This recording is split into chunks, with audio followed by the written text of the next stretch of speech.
Hello everyone, कैसे हो आप सब लोग। तो जैसे कि आपको पता है कि हमने लूसेंट जीके की सीरीज़ शुरू की हुई थी और उसी को कंटिन्यू करते हुए हमने लूसेंट जीके में से ही जो ज्योग्राफी का पोर्शन था ना, वो भी स्टार्ट किया है। तो उसमें आज हम पढ़ने वाले हैं ज्योग्राफी का पार्ट। बेसिकली ये आज हमारा लेक्चर नंबर 1 होने वाला है और इसमें आज हम पढ़ेंगे इंट्रोडक्शन और कुछ बेसिक सी टर्म्स, जैसे कि जो ज्योग्राफी है उसका ओरिजिनेशन कहाँ पे हुआ था, स्टार्टिंग कहाँ से हुई थी, कौन से ज्योग्राफर ने क्या क्या फाइंड आउट किया था, किसने मैप बनाया था, किसने क्या बनाया था, सारे इंस्ट्रूमेंट्स और जो उनकी बुक्स मोस्ट इम्पॉर्टेंट जो पेपर में आती है, आज हम वो स्टडी करने जा रहे हैं। और ज्योग्राफी में धीरे धीरे क्या डेवलपमेंट्स आई, कौन सी उसकी नई नई ब्रांचेस आई जिसे आज भी हम स्टडी करते हैं और जो कि बहुत ही इम्पॉर्टेंट है हमारे एग्ज़ाम के पर्सपेक्टिव से। तो चलिए स्टार्ट करते हैं हमारा आज का lecture. And please don't be confuse guys, इसके साथ साथ हम हिस्ट्री के लेक्चर्स भी साथ में लेके आते रहेंगे, जो हिस्ट्री की सीरीज़ है लूसेंट जीके से ही, लेकिन उसके लिए आपको बहुत सारे कमेंट्स करने होंगे and you will definitely get that.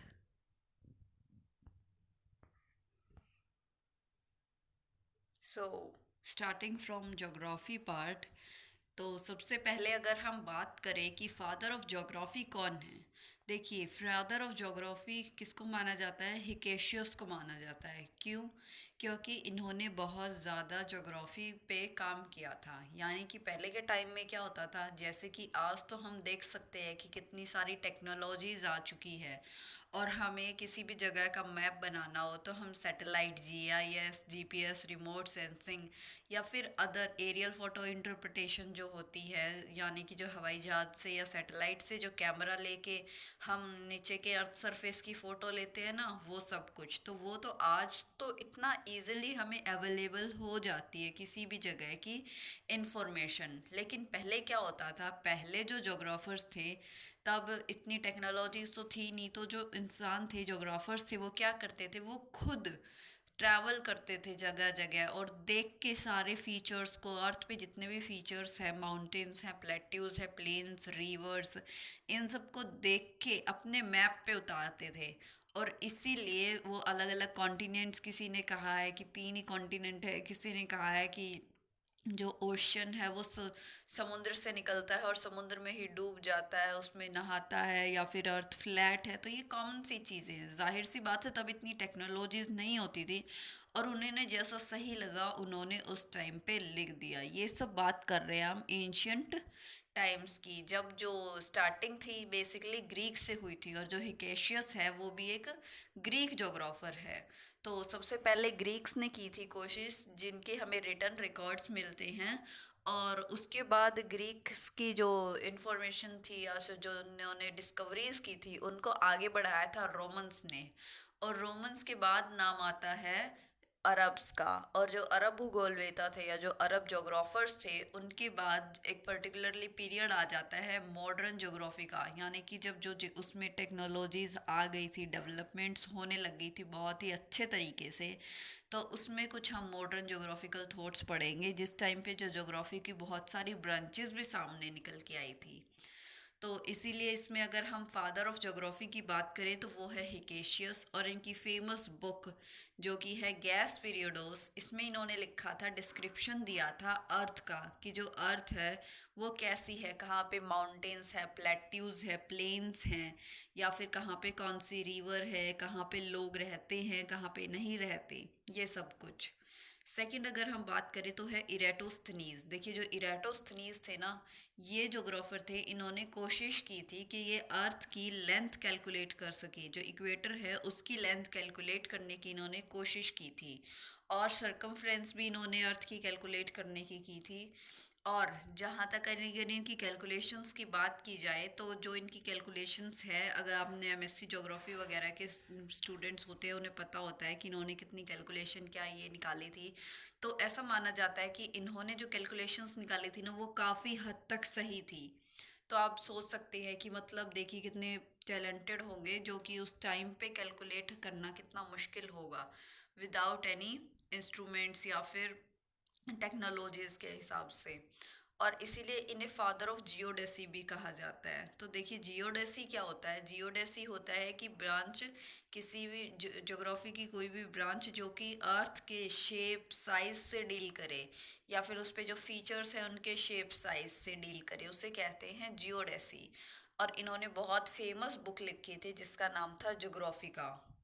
Hipparcos, देखिए हिपार्कस की बात करें तो वो फर्स्ट पर्सन थे जिन्होंने सर्कल को 360 डिग्री में डिवाइड किया था। अब जैसे कि हमारा जो अर्थ है वो स्फेयर है ना, तो उसको अलग अलग डिग्रीज में डिवाइड करके 360 डिग्री में डिवाइड किया था इन्होंने। किस बेसिस पे? असीरियन मैथमेटिक्स के बेसिस पे। और इन्होंने इन्वेंट किया था एस्ट्रोलैब। देखिए एस्ट्रोलैब क्या है? एस्ट्रोलैब एक इंस्ट्रूमेंट है जिससे हम किसी भी जगह की लोकेशन का पता लगाते थे उस टाइम पे। अब आजकल तो जीपीएस वगैरह आ गए हैं और हम सिंपल हमारा फ़ोन का जीपीएस ऑन करके हम हमारी लोकेशन पता कर सकते हैं। लेकिन उस टाइम पे क्या था, ये इंस्ट्रूमेंट बनाया गया था एस्ट्रोलैब, जिससे हमें क्या होता था, इससे हमें उस जगह के लॉन्गिट्यूड और लैटिट्यूड का पता चल जाता था कि हम कौन से लॉन्गिट्यूड पे हैं और लैटिट्यूड पे हैं। इसलिए ये लोकेशन को कैलकुलेट करने में हेल्प करता था।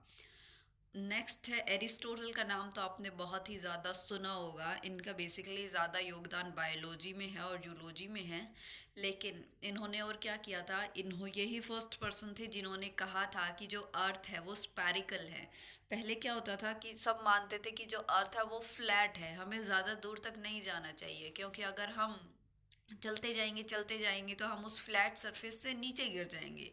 लेकिन अब क्या है, और जो फर्स्ट पर्सन कौन थे? एरिस्टोटल थे, जिन्होंने कहा था कि नहीं, अर्थ जो है वो फ्लैट नहीं है, अर्थ बेसिकली स्पैरिकल है।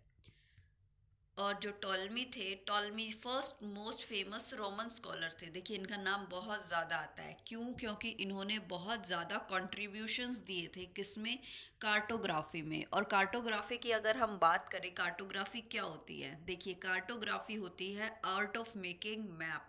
यानी कि हम किसी भी जगह को देख के हूबहू उसकी जो फीचर्स हैं या फिर उसकी जो शेप साइज बाउंड्रीज हैं उसको मैप पे, जब हम पेज पे जब हम उतारते हैं छोटे स्केल पे, और उसको बोलते हैं मैप, तो हम किस तरीके से कैसा मैप बनाते हैं उसको बोलते हैं कार्टोग्राफी।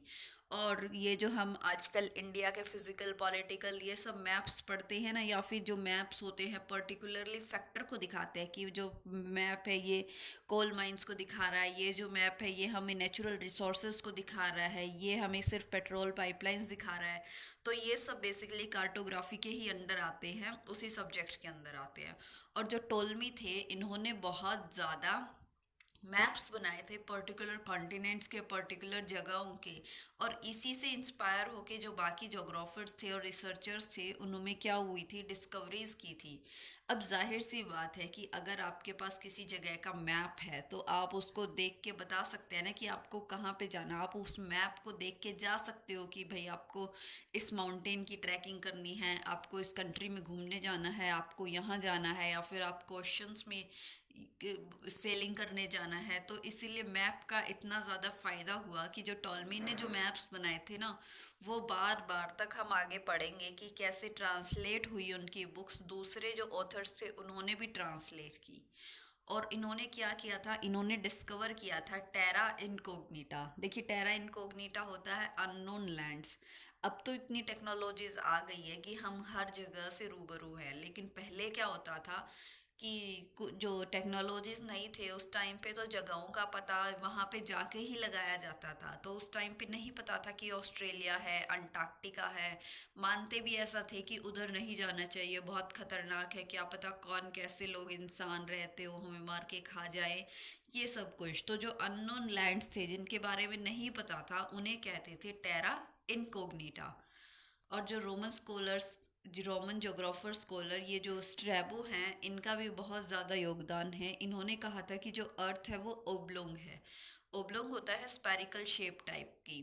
तो इनका बहुत ज़्यादा योगदान था रीजनल जोग्राफी में भी। अब आप सोच रहे होंगे कि रीजनल जोग्राफी क्या होती है।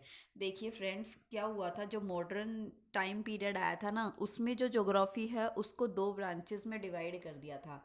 उसकी दो मेन ब्रांचेस थी, फिजिकल जोग्राफी और ह्यूमन जोग्राफी।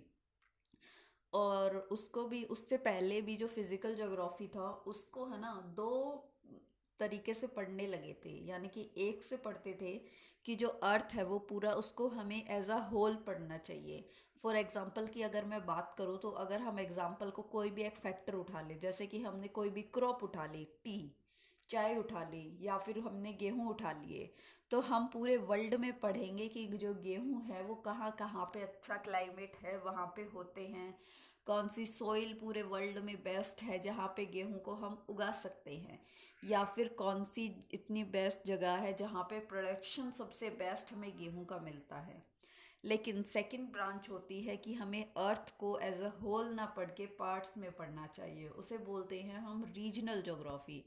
और उसमें हम पूरे अर्थ को होल ना पढ़ के सिर्फ एक स्पेसिफिक रीजन को पढ़ते हैं, जैसे कि कोई भी एक स्पेसिफिक रीजन हो गया, मान लीजिए हरियाणा हो गया या पंजाब हो गया, या अगर हम बड़े रीजन की बात करें तो इंडिया हो गया। तो हम पूरे रीजन को पढ़ेंगे कि वहाँ पे कौन कौन सी क्रॉप्स हैं जो उगाई जाती हैं, गेहूँ उगाए जाते हैं, चावल उगाए जाते हैं, मक्का, बाजरा, तो हम उन सभी चीज़ों को पढ़ेंगे। और इसमें सिर्फ हम क्रॉप्स नहीं, जो सिस्टमेटिक यानी कि जो अर्थ एज अ होल है और जो रीजनल ज्योग्राफी है उसमें हम फैक्टर्स चेंज करते रहते हैं कि कभी क्रॉप्स पढ़ते हैं, कभी कल्चर को पढ़ते हैं, कभी लैंग्वेज को पढ़ते हैं, और भी बहुत सारी चीज़ें। तो वो बेसिकली जो रीजनल ज्योग्राफी की फाउंडेशन थी वो एक तरीके से रोमन जोग्राफर जो स्ट्रैबो थे उन्होंने रखी थी, और इन्होंने रीजनल ज्योग्राफी में बहुत ज़्यादा योगदान अपना दिया था। नेक्स्ट अगर हम बात करें तो वो है प्लिनी की फेमस बुक हिस्टोरिया नेचुरलिस। देखिए हिस्टोरिया नेचुरलिस है, इसमें नेचुरलिया लिखा हुआ है। वैसे अगर बहुत सारे क्वेश्चंस में नेचुरलिस भी आ सकता है, so don't be confused. Next है थेल्स और अनेक्जिमेंडर। ये जो नो जो जोग्राफर्स थे, इन्होंने क्या किया था, इन्होंने लोकेशंस और जो डिस्टेंसेस है ना उनको कैलकुलेट करने की कोशिश की थी। और एनेक्जिमेंडर को तो हम फर्स्ट कार्टोग्राफर भी कहते हैं। क्यों? क्योंकि इन्होंने एक इंस्ट्रूमेंट बनाया था जिसका नाम था नोमोन। नोमोन कैसा होता है, नोमोन की अगर हम बात करें तो जो सनडायल क्लॉक होती है ना, जिससे हमें पता चलता है शेडो से कि भाई 12 बज गए हैं, 5 बजे हैं, 6 बजे हैं, सन की शेडो से, तो उसे बोलते हैं नोमोन। उस टाइम पे तो क्लॉक्स वगैरह या फिर हमें इतना पता नहीं चलता था, तो उसी टाइम पे सन की शेडो से देख के इन्होंने नोमोन बनाया था कि हम इससे टाइम कैलकुलेट कर सकते हैं। नेक्स्ट ये जो थेल्स और एनेक्जिमेंडर थे, इन्होंने इतना ज़्यादा अपना कंट्रीब्यूशन दिया था मैथमेटिकल टर्म्स में कि इन्हें मैथमेटिकल फादर ऑफ ज्योग्राफी भी बोला जाता है, फादर ऑफ मैथमेटिकल ज्योग्राफी भी बोला जाता है। अब अगर हम बात करें हीरोडोटस की, तो जो हीरोडोटस थे वो भी एक ग्रीक स्कॉलर थे। और इन्होंने क्या बताया था, इन्होंने कहा था, इनकी बहुत फेमस स्टेटमेंट है कि all history must be treated geographically and all geography must be treated historically. कि मतलब हम जो जोग्राफी है हम उसको हिस्ट्री के बिना नहीं पढ़ सकते, और जो जो जो हिस्ट्री है हम उसको जोग्राफी के बिना नहीं पढ़ सकते। अब आप सोच रहे होंगे कि ऐसा क्यों, क्योंकि ये जो सब्जेक्ट्स हैं दोनों, ये एक दूसरे के कंटेम्प्ररी ही हम पढ़ सकते हैं साथ साथ में। अब मान लीजिए एग्जाम्पल की अगर हम बात करूँ कि हम बैटल ऑफ पानीपत की हिस्ट्री पढ़ने लग जाएं, कि भाई जो बैटल ऑफ पानीपत है उसकी हिस्ट्री ये है कि 3 मेन बैटल्स हुए थे, इसके बीच में हुए थे। लेकिन अगर सोचने की बात है कि बैटल ऑफ पानीपत पानीपत में ही क्यों हुए, कहीं और क्यों नहीं हुए, तो उसके लिए हमें उस जगह की ज्योग्राफी जाननी पड़ेगी कि जो पानीपत जो सिटी है या पानीपत जो डिस्ट्रिक्ट है आज हरियाणा के, वहाँ पे तो हरियाणा के अंदर, तो वो जो है वो दिल्ली के बहुत ज़्यादा करीब है। और जो भी राजा वगैरह जो भी अलग इन्वेडर्स आते थे, कहाँ से, पाकिस्तान और सिंध के इलाके से आते थे। तो जब वो आते थे दिल्ली पे अटैक करने, तो वो रास्ते में कहाँ पे रुक जाते थे या पहुंचने वाले होते थे, पानीपत में स्टे करते थे, क्योंकि पानीपत जो है वो एकदम फर्टाइल लैंड है और वहाँ पे मैदानी भाग है, यानी कि एकदम प्लेन एरिया है।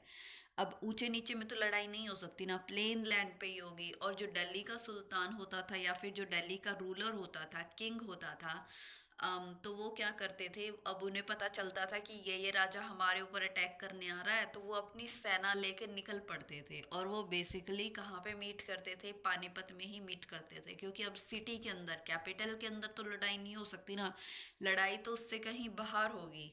तो इसीलिए जो बैटल ऑफ पानीपत है वो कहाँ पे हुई थी, पानीपत में ही हुई थी, अलग अलग जगहों पे, जैसे कि third battle of Panipat Kala Amb नामक जगह पे हुई थी। तो इसीलिए जो है हम उन उसकी हिस्ट्री को पढ़ते हैं ज्योग्राफी को साथ में रख के, और ज्योग्राफी को पढ़ते हैं हम उसकी हिस्ट्री को साथ में रख के। और जो हीरोडोटस है, इनको फादर ऑफ हिस्ट्री भी कहा गया है। ये तो हमने फर्स्ट लेक्चर में ऑलरेडी कवर कर रखा है कि फादर ऑफ हिस्ट्री इन्हें क्यों बुलाया जाता है, क्योंकि इन्होंने वार्स वगैरह जो वार हुए थे ना उसकी हिस्ट्री बताई थी और एक बुक वगैरह लिखी थी। और ये फर्स्ट स्कॉलर है जिन्होंने मेरिडियन बनाने की कोशिश की थी। देखिए मेरिडियन क्या होता है, अगर हम आज की बात करें तो मेरिडियन एक ऐसी लाइन होती है जिसे अज्यूम करके हम बनाते हैं और उससे हम टाइम कैलकुलेट करते हैं। अगर आज की हम बात करें तो हमारा जो प्राइम मेरिडियन है वो कहाँ से गुजरता है, वो लंदन से गुजरता है, ग्रीनविच नामक जगह से, और उसी से सारी कंट्रीज़ वर्ल्ड में जितनी भी है अपना टाइम कैलकुलेट करके चलती हैं, और सबकी अलग अलग टाइम जोन्स हैं। जैसे कि अगर हम इंडिया की बात करें तो वो प्राइम मेरिडियन के टाइम से 5:30 आवर्स अहेड है, यानी कि अगर वहाँ पे 12 बज रहे होंगे तो यहाँ पे कितने बज रहे होंगे, 5:30। इस तरीके से वो उसका अलग फॉर्मूला होता है, जो कैलकुलेशंस का होता है वो बेसिकली मेरिडियन के हिसाब से ही होता है। नेक्स्ट अगर हम बात करें तो नेक्स्ट आता है पीरियड डार्क एज का। कब से कब तक, 300 एडी से लेके 1200 एडी तक। और ये जो टाइम पीरियड है इसको डार्क एज क्यों बोलते हैं, क्योंकि इस पीरियड में क्या था, जो भी क्रिश्चियन कंट्रीज थी ना, वहाँ पे एक तरीके से चर्च जो थे ना, चर्च फादर्स वगैरह, उनका बोलबाला था। कोई भी डिस्कवरीज नहीं होती थी, कोई भी नए नए एक्सपेरिमेंट नहीं होते थे, कोई भी नई खोज नहीं होती थी। क्यों? क्योंकि सब जो फादर्स थे और जो चर्च थे वो अपना डोमिनेशन शो कर रहे थे, वो इतना ज़्यादा डोमिनेट करने लगे थे, और लोगों को कहते थे कि ये सब कुछ झूठ है, अफवाह है, आप एक्सपेरिमेंट वगैरह मत कीजिए, ये सब कुछ हमारे भगवान के विरुद्ध है, जीसस क्रिस्ट ऐसा नहीं कहते हैं, और खुद की ही सारी बातें सच मनवाते थे।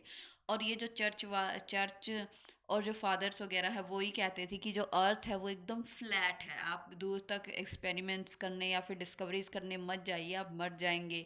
और जो भी इनके विरुद्ध जाता था उनको ये सज़ा देते थे, इसीलिए इस पीरियड को डार्क एज कहा गया है। क्यों? क्योंकि इसमें ज़्यादातर बहुत ज़्यादा डिस्कवरीज वगैरह नहीं हुई थी, ओनली इन क्रिश्चियन कंट्रीज़। लेकिन डिस्कवरीज इसके बदले में कहाँ पे हुई थी, अरेबियन कंट्रीज़ में। इसीलिए हम पढ़ेंगे नेक्स्ट अरेबियन अरब जोग्राफर्स। आज के लिए बस इतना ही। अब नेक्स्ट लेक्चर में हम कौन स्टार्ट करेंगे जो इंडियन कंट्रीब्यूशंस हैं, या जो इंडियन जोग्राफर्स हैं उन्होंने क्या क्या कंट्रीब्यूशन दिए जोग्राफी की डेवलपमेंट में। और जो डार्क एज के बाद जो, और डार्क एज के दौरान जो अरब कंट्रीज़ में क्या क्या डेवलपमेंट्स हो रही थी, हम वो भी पढ़ेंगे। तो अगर आपको बड़ा लेक्चर चाहिए हो तो आप हमें कमेंट कर सकते हैं कि आपको मैक्सिमम कितने टाइम का लेक्चर चाहिए। तो आज के लिए बस इतना ही, और आशा है कि आपको हमारा ये वाला पार्ट पसंद आया होगा। So thank you and have a nice day, और ज़्यादा से ज़्यादा हमारे चैनल को लाइक शेयर और सब्सक्राइब करें। Thank you so much.